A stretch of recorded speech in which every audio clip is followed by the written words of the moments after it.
Hello বন্ধুরা, আসসালামু আলাইকুম ওয়া রাহমাতুল্লাহ। আজ আপনাদের দেখাবো গ্রামীণ জীবন সম্পর্কে ধারণা দেব। দেখেন, আমার মা সকালে ঘুম থেকে ওঠার আগে দেখছি কুমড়াতে বড়ি বানিয়ে রাখছে। আর আমাদের বাপ ছেলের যে কাজ, আমি সকালে আমার মাছা থেকে বরবটি উঠাচ্ছি। সিমের মাছা আর বরবটির মাছ আমার একসাথেই। বরবটি দিয়ে আজ খিচড়ি বানাবো বাপ বেটা। শুক্র শনি আসলে আসলে সকালের যে ইয়েটা সেটা আমি করি। এই যে দেখেন, কৃষক বন্ধুরা ব্যস্ত ধানের কাজ নিয়ে।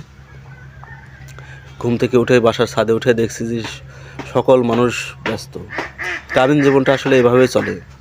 গ্রামের মানুষেরা সারাটা দিনই কর্মব্যস্ত থাকে আর সন্ধ্যার সময় যায় ঘুমিয়ে পড়ে। আমার ছেলেও আমার সাথে দৌড়ঝাঁপ করছে, খুনসুটি করছে। আমরা মাথা থেকে বরবটি উঠালাম।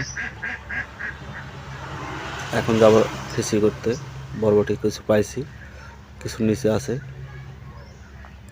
দেখলেন বরবটি। এখন বাপ ছেলে মিলে নিচে যাবে। এই যে দেখেন আমার খিচড়ি, সিম সব কিছু রেডি করছি। খিচড়িটা এখন চড়িয়ে দেবো। সকালে খিচড়ি আমি করি শুক্র শনিতে, কারণ ছোটো বাচ্চা আছে। মিসেসকে একটু পরে উঠতে বলি ঘুম থেকে। তো ঠিক আছে, সকলে যদি ভিডিওটা ভালো লাগে তাহলে একটু লাইক, কমেন্ট, শেয়ার দিয়ে পাশে থাকবেন। এই যে আবার রান্না শুরু হবে এখনই। আর সকলকে খিচড়ি খাওয়ার দাওয়াত থাকলো। সকলে আসবেন ইনশাল্লাহ।